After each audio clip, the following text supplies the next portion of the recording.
तो हेलो दोस्तों, कैसे हैं आप लोग। आशा करते हैं कि आप लोग ठीक होंगे। चलिए, तो आपको आने वाले समय में ग्रुप डी का एग्ज़ाम है, तो हम लोग डेली एक सेट लगाएंगे क्वेश्चन का, जिसमें अभी तो 15 सेट होगा, जिसमें आपका 20-20 क्वेश्चन होगा। और ये क्वेश्चन जो होंगे आपके पूछे हुए क्वेश्चन एग्ज़ाम में, मतलब कि आए हुए हैं। 24 के ही क्वेश्चन है आपका। जो एएलपी का एग्ज़ाम हुआ था, जेई का एग्ज़ाम हुआ था 24 दिसंबर में, जो एग्ज़ाम हुआ था उसी क्वेश्चन को हम लोग देखेंगे। चलिए, तो जो आज का आपका सेट है, ये सेट एएलपी का है, एएलपी सीबीटी 1 का। ये क्वेश्चन आपको 25/11/2024 में पूछा गया था, फर्स्ट शिफ्ट में 25 तारीख को, ठीक है, नवंबर में। आते हैं जो पहला क्वेश्चन है आपका। क्वेश्चन कह क्या रहा है आपसे। पहला जो क्वेश्चन कह रहा है कि पदार्थ के कण किसके कारण गतिशील होते हैं। ये देखिए, जो क्वेश्चन आपका क्लास 9th का चैप्टर है ना, पदार्थ, वहाँ से पूछा हुआ है। अब देखिए, गतिशील है या गतिमान है, तो जब गतिशील है या गतिमान है तो उसमें क्या होगी, आपका गतिज ऊर्जा होगी। इसका आंसर आपको हो जाएगा गतिज ऊर्जा, ठीक है। अब देखिए, इसमें और भी ध्यान रखिए, जो यांत्रिक ऊर्जा होता है ना आपका, कि गतिज ऊर्जा प्लस क्या, आपका स्थितिज ऊर्जा का योग ही होता है, क्या होता है आपका, यांत्रिक ऊर्जा होता है, ठीक है। अब देखिए, नाभिकीय ऊर्जा कैसे उत्पन्न होती है, तो ये आपका नाभिक के संलयन या नाभिक के विखंडन से क्या होता है, आपका नाभिकीय संलयन होता है, ठीक है। इसको आपको ध्यान रखना पड़ेगा। अगला जो है रासायनिक ऊर्जा, ये आपका केमिकल ऊर्जा हो गया। आप देखते हैं बैटरी से जो ऊर्जा मिलती है, जो बैटरी में जो ऊर्जा संचित रहता है वो क्या होता है, रासायनिक ऊर्जा। और उसी से क्या मिलता है, हम लोग को विद्युत ऊर्जा मिल जाता है। इसको आपको ध्यान रखना पड़ेगा। आपका ये भी क्वेश्चन पूछ सकता है कि आपका यांत्रिक ऊर्जा बराबर क्या होता है, तो काइनेटिक एनर्जी गतिज ऊर्जा प्लस क्या, स्थितिज ऊर्जा, इसका आंसर हो जाएगा, ठीक है। अब आते हैं हम लोग अगले क्वेश्चन पे। क्वेश्चन नंबर आपका 2 क्या कह रहा है। अगला क्वेश्चन आपका जो 2 है, ये देखिए आपका बहुत खतरनाक क्वेश्चन है। अब इसके लिए आपको क्लास 9th का जो उत्तक चैप्टर है ना, उसमें आपको जो पेज नंबर 86 है, वहाँ पे इसको डिटेल में समझाया गया। इसको आपको ध्यान रखना। क्वेश्चन क्या कह रहा है आपसे। क्वेश्चन कह रहा है निम्नलिखित में से कौन सी रेखित पेशी की विशेषताएं हैं। अब देखिए, आप जानते हैं कि जो जंतु ऊतक है, एनिमल ऊतक होता है, वो 4 प्रकार का होता है। एक आपका होता है उपकला ऊतक, एक होता है संयोजी ऊतक, एक होता है आपका तंत्रिका ऊतक, आपको एक होता है पेशी ऊतक। अब देखिए, जो पेशी ऊतक है ना, वो 3 प्रकार के होते हैं, रेखित, अरेखित और क्या, हृदय पेशी। क्या, रेखित, अरेखित क्या, और हृदय पेशी। अब देखिए, जो आपका पहला रेखित पेशी होता है ना, इसके बारे में पूछा हुआ है कि रेखित पेशी क्या होता है। तो आपको ध्यान रखना है कि जो रेखित पेशी होता है ना, वो बेलनाकार होता है और एक अशाखित और बहु केंद्रीय होता है, ठीक है। इसको आपको एनसीईआरटी में भी लिखा हुआ है, शाखा रहित। क्या, शाखा रहित मतलब क्या, अशाखा, जो शाखा नहीं होगा वही यहाँ लिखा है अशाखित, और वहाँ लिखा है क्या, कि शाखा रहित, मतलब शाखा नहीं होता। इसको आपको ध्यान, ये आपका किसका हो गया, ये आपका रेखित का हो गया। जो पेशी ऊतक का पहला प्रकार हो गया इसका, ये रेखित का हो गया। अब देखिए, जब ऑप्शन डी में आएंगे और यहाँ जो आपका बहु केंद्रीय लिखा है, इसको खाली एक यहाँ पे एक केंद्रीय कर देंगे ना, तो जो आपका अगला प्रकार हो गया क्या, हृदय पेशी, वो इसका 2 नंबर जो हृदय पेशी है उसका हो जाएगा एग्जाम्पल। अब पहले का ऑप्शन जो दिया हुआ है, इसमें अगर आप क्या करेंगे, तंकवाकार मतलब क्या, उसका जो नोक होगा ना, एक नुकीला होगा, और क्या, नुकीला हो जाएगा आपका क्या, और अशाखित और एक केंद्रीय होगा ना, तो इसको हम लोग कहते हैं अरेखित। क्या कहते हैं, अरेखित। अरेखित को अनैच्छिक ऊतक या क्या, और अनैच्छिक पेशिया ऊतक, और क्या, ऐच्छिक पेशिया भी इसको कहते हैं, ऐच्छिक पेशिया भी, इसको आपको ध्यान रखना पड़ेगा।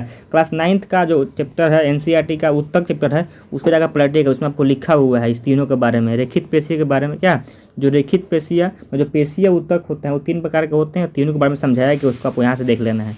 अभी ध्यान रखना है कि ये जो होता है आपका, जो रेखित होती है वो बहुकेंद्रीय होती है, और दोनों बच गया, क्या होता है, एक केंद्रीय होता है, ठीक है। और जो रेखित होता है आपका अशाखित होता है, और जो हृदय होता है शाखित होता है। इसको ध्यान रखना पड़ेगा। आइए चलते हैं हम अगले क्वेश्चन पे, क्वेश्चन नंबर 3 पे। जाकर इसको पलट लीजिएगा, वहाँ से क्लियर हो जाएगा। और यहाँ समझ में नहीं आया होगा तो किताब उठाकर एक बार उसको पलट लीजिएगा, आपको समझ में आ जाएगा, ठीक है। या सर्च मारिएगा यूट्यूब पर, किसी भी लेक्चर देख लीजिएगा कि पेशी ऊतक के बारे में समझ लीजिएगा, आपको यहाँ क्लियर हो जाएगा, क्योंकि हमारे पास उतना साधन नहीं है लिखने का, उसको हम बता सकें, ठीक है। चलते हैं अगले क्वेश्चन पे। क्वेश्चन नंबर 3 क्या कह रहा है आपसे। जो क्वेश्चन 3 है, देखिए ये भी आपका खतरनाक क्वेश्चन है। क्वेश्चन नंबर भी आपका खतरनाक है, बस समझ में आपको आ जाएगा तो बन जाएगा। क्वेश्चन कह रहा है आपसे कि उत्तल दर्पण से प्रकाश के प्रवर्तन के मामले में जब प्रकाश की किरण एक समांतर किरण प्रवर्तन सतह पर आपतित होती है तो प्रवर्तन के बाद क्या होगा। अब देखिए, ये आपका क्या हो गया, आपका इसको बना देते हैं हम लोग क्या, उत्तल दर्पण। अंदर से रंगा हुआ होगा, अब बाहर से क्या होगा, परावर्तन होगा। मान लीजिए किरणें आई तो किरणें क्या होगी, यहाँ से टकरा के क्या होगी, वापस लौटेगी। ठीक है, यहाँ से भी किरणें क्या होगी, वापस लौटेगी। लेकिन क्या करते हैं, इसको हम लोग डॉट डॉट से मिला देते हैं। क्या करते हैं कि उसके फोकस पर कहीं मिलती हुई प्रतीत हो रही है। ठीक है, डॉट डॉट से। इसका मतलब क्या कह रहा है, तो क्या इसका आंसर क्या होगा, तो मुख्य फोकस पर अभिसरित होती है। क्या होती है, मुख्य फोकस पर क्या होती है, अभिसरित हुई प्रतीत होती है हमको। ठीक है, इसको आपको ध्यान रखना पड़ेगा। आते हैं अगले क्वेश्चन, क्या क्वेश्चन नंबर आपका 4 क्या कह रहा है, क्वेश्चन 4। ठीक है, एक बार देख लेते हैं क्वेश्चन 3 का।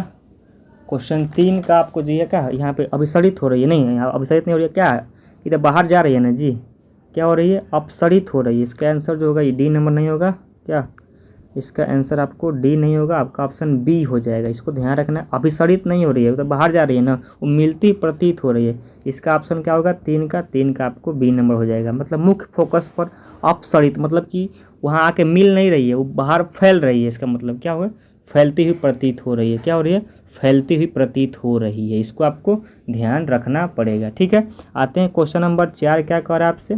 अब देखिए क्वेश्चन 4 जो है आपका बहुत महत्वपूर्ण है, ध्यान से नहीं पढ़िएगा तो गलत हो जाएगा। क्वेश्चन कह रहा है मस्तिष्क से निकलने वाली कपाल तंत्रिकाएं और मेरु रज्जु से निकलने वाली मेरु तंत्रिकाएं मिलकर किसका निर्माण करती है। तो इसका आंसर होगा क्या होगा आपका, परिधीय तंत्रिका तंत्र। अब देखिए अगर केवल मस्तिष्क कहता है कि मस्तिष्क के बारे में किसमें पढ़ते हैं, तो मस्तिष्क या केवल लिखा होगा मेरु रज्जु ना, ये आपको आपका आता है CNS में आता है, मतलब केंद्रीय तंत्रिका तंत्र का हिस्सा है। लेकिन उसी में अगर तंत्रिका लगा दिया, कपाल तंत्रिकाएँ और क्या मेरुदंड तंत्रिका है, तो किसका, उसको हम लोग कहते हैं PNS में पढ़ते हैं, क्या परिधीय तंत्रिका तंत्र में पढ़ते हैं। ठीक है, इसको ध्यान रखना पड़ेगा। अगर CNS होगा तो क्या, CNS में हम लोग मस्तिष्क और क्या आपका मेरुरज्जु के बारे में पढ़ते हैं, मतलब उसमें आता है, निर्माण होता है उससे, मतलब कि आती बनता है, मतलब मस्तिष्क और क्या मेरुरज्जु से जो बनता है उसको हम लोग केंद्रीय तंत्रिका तंत्र कहते हैं, और जो उसके तंत्रिकाएं हैं उससे बनता है उसको क्या कहते हैं हम लोग, परिधीय तंत्रिका तंत्र कहते हैं। तो इसका जो आंसर होगा आपका ऑप्शन नंबर ए हो जाएगा। ठीक है, आते हैं क्वेश्चन नंबर आपका 5 क्या कह रहा है। क्वेश्चन 5 पर ध्यान दीजिएगा। क्वेश्चन 5 क्या है, देखिए ध्यान से। क्वेश्चन कह रहा है किसी वस्तु द्वारा इसकी स्थिति या विन्यास में परिवर्तन के कारण उत्पन्न ऊर्जा को क्या कहते हैं। अब कोई वस्तु स्थिर है तो उसमें जो ऊर्जा होता है आप जानते हैं क्या होता है, स्थितिज ऊर्जा होता है। इसको आपको ध्यान रखना पड़ेगा, इसका आंसर यही होगा। और कोई वस्तु गति में है तो उसमें क्या होगा, गतिज ऊर्जा होगा। इसको आपको ध्यान, नाभिकीय ऊर्जा क्या होगा आपका, नाभिक से प्राप्त होगा, मतलब नाभिक के संलयन या विखंडन से प्राप्त होगा। इसको आपको ध्यान रखना पड़ेगा। ठीक है, आते हैं क्वेश्चन नंबर 6 पे क्या कह रहा है। क्वेश्चन 6 क्या कह रहा है, ध्यान रखिए क्वेश्चन 6 को, बहुत महत्वपूर्ण है। कह रहा है कि ATP का उत्पादन किस कोशिकांग में होता है। अब देखिए यहाँ पे आपको फंसाया है, तो सूत्रकणिका जो लिखा है यही इसका आंसर होगा। मानिए कि आप सूत्रकणिका किसको कहते हैं, इसी को हम लोग क्या कहते हैं, माइट्रोकॉन्ड्रिया कहते हैं। क्या कहते हैं, इसी को माइट्रोकॉन्ड्रिया कहते हैं। इसलिए इसका आंसर क्या हो जाएगा, आपका आंसर आपका हो जाएगा ये ऑप्शन नंबर बी। ठीक है, इसको ध्यान रखना पड़ेगा। ठीक है, आते हैं क्वेश्चन नंबर क्या, क्वेश्चन नंबर आपका जो है आपका 7 नंबर क्वेश्चन क्या कह रहा है। 7 नंबर जो क्वेश्चन है कि तारों का टिमटिमाना, क्या कि तारों का टिमटिमाना किस परिघटना से संबंधित है। मतलब तारे का टिमटिमाना हमको जो दिखाई देता है वो किस कारण से दिखाई देता है। तो आप जानते हैं कि अगर कोई वस्तु हमको दिखाई देती है तो क्या होता है, परावर्तन होता है। ठीक है, और तारे का टिमटिमाना जो है ना, ये आपका प्रकाश के अपवर्तन पर है। ऑप्शन जो बी है इसमें नहीं टिक करना है, आपको ऑप्शन ए टिक करना है। अब कोई वस्तु दिखाई देती है तो क्या होता है, तो प्रकाश के परावर्तन के कारण होता है। यहाँ पे प्रकाश का यहाँ पे वर्ण विक्षेपण के कारण क्या होता है, तो श्वेत प्रकाश 7 रंगों में क्या होता है, विभक्त हो जाता है। अगर व्यतिकरण का इसका मतलब क्या होता है, तो आप जानते हैं कि साबुन के बुलबुले का चमकना क्या होता है, प्रकाश के व्यतिकरण के कारण हमको दिखाई देता है। मतलब कि अगर साबुन का बुलबुला चमक रहा है तो वहाँ कौन सी घटना हो रही है प्रकाश की, तो व्यतिकरण हो रही है। तारे टिमटिमा रहे हैं तो किस कारण से हो रहा है आपका, तो आपका हो रहा है कि प्रकाश के अपवर्तन के कारण। आप देखते हैं कि टूटा हुआ पेंसिल का टूटा हुआ दिखाई देना, और क्या मछली का वास्तविक ऊपर से उठा हुआ दिखाई देना, या सिक्के का पानी में ऊपर उठा हुआ दिखाई देना किसके कारण होता है, तो प्रकाश के अपवर्तन के कारण होता है। इसको आपको ध्यान रखना पड़ेगा। आते हैं क्वेश्चन नंबर क्या, क्वेश्चन नंबर 8 क्या कह रहा है आपसे। ये आपका सीरीज डेली चलेगा। क्वेश्चन 8 कह रहा है आपसे कि निम्नलिखित में से कौन सा उपकरण विद्युत धारा के चुंबकीय प्रभाव पर काम करता है। अब देखिए विद्युत धारा के चुंबकीय प्रभाव पर कार्य नहीं करता है, नहीं करता है, यहाँ पे क्या है, नहीं करता है।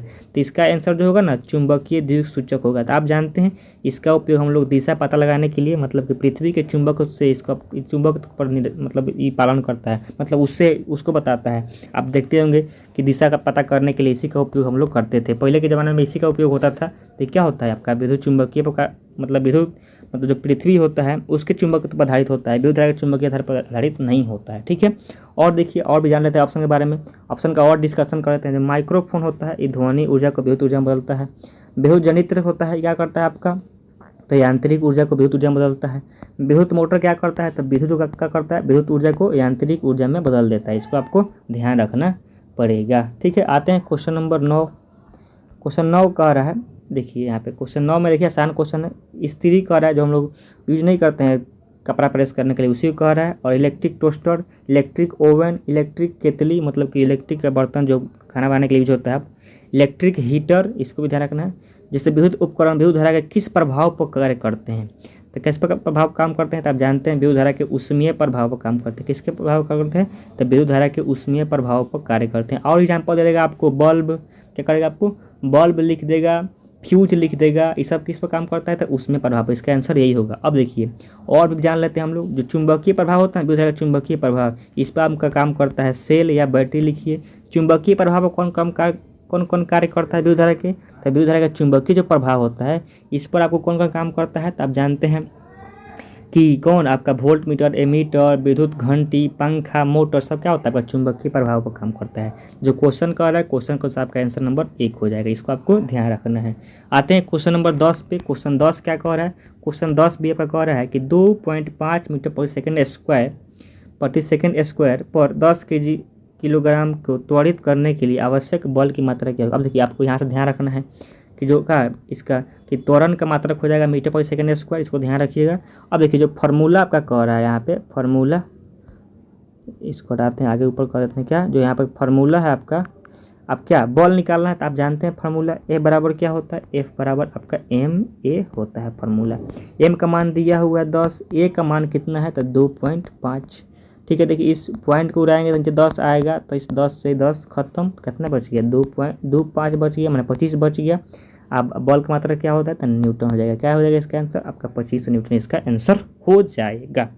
आते हैं अब हम लोग क्वेश्चन नंबर 11 पर। क्वेश्चन 11 क्या कह रहा है, आइए। अब देखिए आप क्लास 10th में पढ़े होंगे, कार्बन जो और यौगिक चैप्टर है उसी में पढ़ना है।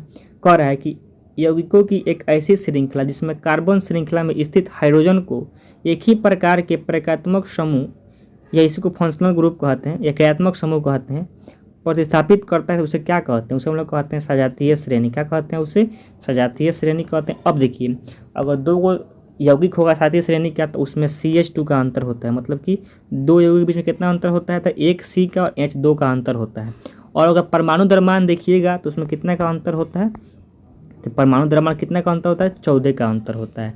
और जो सजातीय श्रेणी के यौगिक होते हैं ना, उनका रासायनिक गुण समान होता है, लेकिन जो भौतिक गुण होता है वो अलग अलग होता है। क्या होता है, भौतिक गुण अलग अलग होता है, इसको ध्यान रखना पड़ेगा। अब देखिए इस समयवावी क्या होता है, समयवावी वे यौगिक होते हैं जिनका अणुसूत्र समान होता है। क्या होते हैं, अणुसूत्र क्या होगा, अणुसूत्र क्या होगा, अणुसूत्र क्या होगा, अणुसूत्र समान होगा, अणुसूत्र समान, लेकिन जो संरचना होगी ना उसका अलग अलग होगा, उसको हम लोग समयवावी कहते हैं। ठीक है, इसको आपको ध्यान रखना पड़ेगा।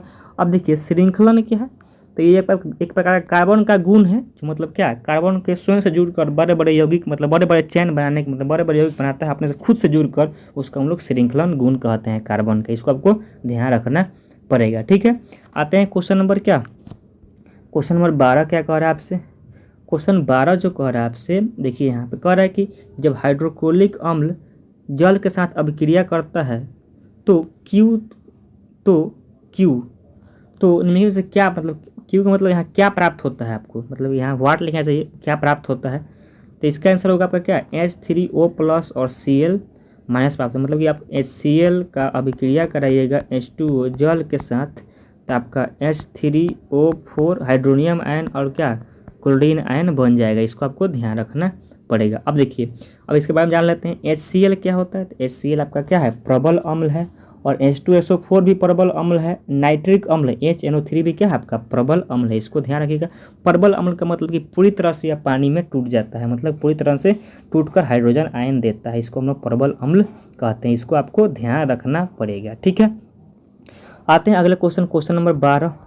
ये भी क्लास 9 से ही पूछा हुआ क्वेश्चन है। क्वेश्चन कह रहा है आपका कि जेली में स्थित निम्नलिखित में से कौन सा प्रक्षिप्त प्रवस्था है, मतलब इसमें विलेय कौन होता है, मतलब जेली में विलेय कौन होता है। तो आपका पनीर लिख दे या मक्खन लिख दे, तो विलेय कौन होता है, तो विलेय के रूप में क्या यूज होता है, तो विलेय के रूप में आपका होता है कौन, द्रव होता है। और विलायक के रूप में क्या होता है, तो विलायक के रूप में ठोस होता है। इसका एक चार्ट दिया हुआ है एनसीईआरटी में, उसको हम लोग उसको एक बार देख लेंगे, अगले सेशन में उसको यूज़ कर लेंगे अगर क्वेश्चन आएगा तो। ठीक है, इसको ध्यान रखना पड़ेगा आपको। मतलब कि अगर ये आपका लिखा होगा कि अगर जेली, तो जेली पनीर और मक्खन में जो प्रक्षिप्त प्रवस्था होता है, मतलब विलेय के रूप में क्या होता है, तो विलेय के रूप में द्रव होता है। और विलायक के रूप में क्या होता है, विलायक के रूप में ठोस होता है, इसको आपको ध्यान रखना पड़ेगा। आते हैं अगले क्वेश्चन, क्वेश्चन नंबर 14 क्या कह रहा है आपसे। अब देखिए ये क्लास 10th से है, मतलब 10th से क्या मतलब कि आपको संतुलित करना है, मतलब क्लास 10th हम लोग सीखे हुए संतुलित करना है। अब देखिए यहाँ कार्बन कॉपर एगो, यहाँ भी एगो, देखिए यहाँ N कितना है, 1 है, यहाँ 2 गो है, संतुलित करिए। तो क्या करते हैं हम लोग कि O यहाँ पे कितना है, यहाँ पे 1 गो है, तो N को संतुलित करने के लिए क्या करना पड़ेगा आपको, देखा करते हैं यहाँ से Cu के पास लगा देते हैं 3, तो 3Cu हो गया, तो यहाँ भी आपको 3 लगाना पड़ेगा। ठीक है, यहाँ भी लगाना पड़ेगा 3, तो आपको देखिए यहाँ लगा हुआ है। ठीक है, जब यहाँ 3 लग गया तो Cu कितना हो गया, कॉपर आपका 3 गो हो गया, तो O कितना हो गया, O 3 गो भी हो गया। तो जब यहाँ 3 लगाइएगा ना तो H कितना हो गया, 6 गो हो गया, H कितना हो गया, तो 6 गो, तो यहाँ आपको 2 लगाना पड़ेगा, तो 2 N हो जाएगा और 6 H हो जाएगा। आपका ऑप्शन जो B है ना उसमें आपको दिया हुआ है, आप आराम से इसको संतुलित कर लीजिएगा। आप इसको आप जो भी तरीका जानते हैं या जो शॉर्ट तरीका है हीट एंड ट्रायल मेथड, उससे आप इसको कर सकते हैं, इसको आप लोग ध्यान रखिएगा। आप अपने मन से कर लीजिए, यहाँ दिक्कत हो रहा है लिखने में इसलिए हमको परेशानी हो रही है, मतलब इससे कोई दिक्कत नहीं है, बहुत आसान है ये संतुलित करना। आते हैं क्वेश्चन नंबर क्या, क्वेश्चन नंबर 15 क्या कह रहा है आपसे। अब देखिए यहाँ से आपको फार्मूला याद रहना चाहिए। कह रहा है कि यदि पृथ्वी को x दूरी पर रखे एक सेव के बीच आकर्षण बल F है, तो उसकी बीच की दूरी 2F दूरी पर रखने पर उसका बल कितना हो जाएगा। तो आप जानते हैं कि क्या F फार्मूला जो होता है वो क्या होता है, व्युत्क्रमानुपाती होता है R² के, क्या होता है, व्युत्क्रमानुपाती होता है R² के। ठीक है, समानुपाती कहिए, क्या कहो, समानुपाती कहेंगे R² के, न तो क्या 1/, अगर देखिए व्युत्क्रमानुपाती समानुपाती में क्या अंतर है, अगर इसी को हम लोग कहेंगे, अगर दूरी होता है, अगर समानुपाती पढ़ेंगे तो 1/R² कहेंगे, अगर व्युत्क्रमानुपाती कह रहे हैं तो खाली R² कहेंगे।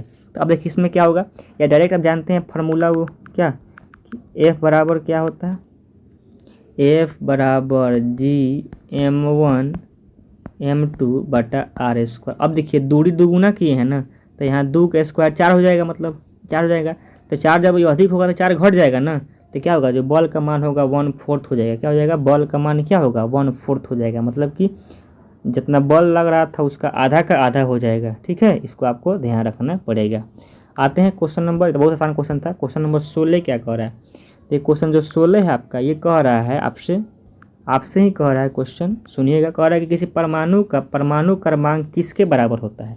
तो आप जानते हैं कि जो परमाणु क्रमांक Z होता है वो प्रोटॉन की संख्या के बराबर होता है। क्या होता है, प्रोटॉन की संख्या बराबर। आपका द्रव्यमान संख्या जो A होता है प्रोटॉन प्लस न्यूट्रॉन की संख्या के बराबर होता है, न्यूट्रॉन की संख्या के बराबर होता है, इसको ध्यान रखिएगा। तो आपको दिया कहाँ हुआ है, आपको ऑप्शन जो आपका D है उसमें दिया हुआ है क्या, किसी परमाणु के नाभिक में उपस्थित प्रोटॉन की संख्या को, प्रोटॉन की कुल संख्या को परमाणु संख्या कहते हैं। इसका आंसर आपको D नंबर हो जाएगा। ठीक है, आते हैं क्वेश्चन नंबर 17 क्या कह रहा है आपसे। क्वेश्चन 17 कह रहा है कि लक्षण किससे आते हैं, लक्षण निम्नलिखित में से किससे प्रभावित हो सकते हैं। तो जब का पैतृक है, जो कि 1 मिनट का हो गई, अच्छा चलते हैं आगे। जो पैतृक मतलब कि पिता और माता, मातृक से आपका गुण जो लक्षण होता है क्या होते हैं आपका प्रभावित हो सकते हैं, इसको ध्यान रखना पड़ेगा। मतलब कि एक लक्षण से दूसरे लक्षण जाना होगा तो दोनों पर निर्भर करेगा, मातृक पर भी और पैतृक पर भी। ठीक है, इसको आपको ध्यान रखना पड़ेगा। आते हैं क्वेश्चन नंबर क्या, क्वेश्चन नंबर 18, निम्नलिखित में से कौन सा विकल्प उन धातुओं को दर्शाता है जो ठंडे जल के साथ अभिक्रिया नहीं करती हैं। क्या करती है? ठंडे जल ठंडे जल से अभिक्रिया नहीं करती है। तो आपका जो एल्युमिनियम होता है ना, एल्युमिनियम और आयरन जिंक, ये क्या होता है आपका? ठंडे जल से अभिक्रिया नहीं करता है। ये तो क्लास 10th में ही है, चैप्टर जो धातु है उसी में पढ़ना है इसको, ठीक है। तो क्लास 10th का एक बार रिविजन जरूर करिएगा। आते हैं अगला क्वेश्चन नंबर 19 पर। 19 में क्वेश्चन कह रहा है कि निम्नलिखित में से कौन से कथन पारितंत्र से संबंधित है? पारितंत्र मतलब जिसमें आप देखते होंगे जीव जो एक दूसरे को खाते हैं, पारितंत्र जो जीव जंतु लोग आहार श्रृंखला बनाते हैं, आहार जाल बनाते हैं, वैसे इसी टाइप का क्वेश्चन है। क्वेश्चन कर रहा है कि इनमें जीवधारियों से युक्त जैविक घटक सम्मिलित होते हैं। तो हाँ, होते हैं। अगला, सभी हरे पौधे और कुछ जीवाणु उत्पादक होते हैं। ये भी सही है। और कह रहे हैं आप घटक जटिल कार्बनिक को सरल कार्बनिक पदार्थ में विघटित कर देते हैं। ये भी सही है। मतलब कि आपका जो पारितंत्र है इससे क्या है? तीनों संबंधित है। अभी क्लास 10th में ही आपका जो पर्यावरण चैप्टर है उसी में दिया हुआ है। ये भी आपका वहीं से उठाया हुआ क्वेश्चन है, ठीक है। आते हैं अगला क्वेश्चन नंबर 20 और आज का लास्ट क्वेश्चन है। ये आपका जो चैप्टर है जो आपका है जनन वाला, उसमें जो फूल वाला के बारे में जानना है, हमारे पादप में जानना है जनन, उससे है। अब देखिए यहाँ पे क्या होता है। आइए, जो क्वेश्चन आपसे कह रहा है कि स्त्री केसर का सूजा हुआ निचला भाग क्या होता है? मतलब फूला हुआ भाग क्या होता है? वो आपका होता है अंडाशय। मतलब कि एक का सी हो गया। अब देखिए ये सब क्वेश्चन कैसे बनते हैं, आपका जान गए कि एक का सी हो गया। देखिए यहाँ एक का बी लिखा है तो ये गलत हो गया। यहाँ पे आपका क्या है? एक का ए लिखा है तो ये गलत हो गया। दो ऑप्शन बचा हुआ है जिसमें आपका सी दिया हुआ है। बी के चेक करते हैं। तो स्त्री केसर का मध्य लंबा भाग को क्या कहते हैं? तो हम लोग उसको कहते हैं वर्तिका। क्या कहते हैं? वर्तिका। और इस तरीके से शीर्ष भाग का कहते हैं, शीर्ष भाग को हम लोग कहते हैं वर्तिकाग्र। और अंडाशय में क्या होता है? तो बीजांड होता है। तो इसका आंसर क्या हो जाएगा आपका?